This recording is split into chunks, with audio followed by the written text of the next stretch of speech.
mendja që organizohet nga besimi në Allah xhallahu, nga imani që po flasim për të.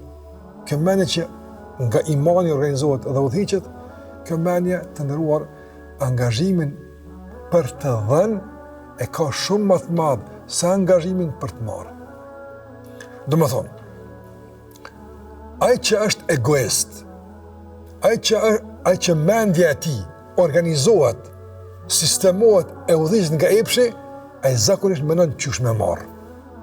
Çush më marr. Pak çush më jap. Edhe kur mendon çush më jap, e ka për më marr prap. Fatkeqësisht.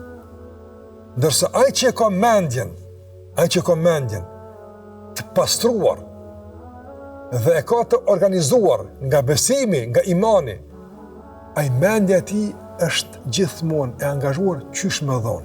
Madje edhe ato që e merr e ka për më dhon.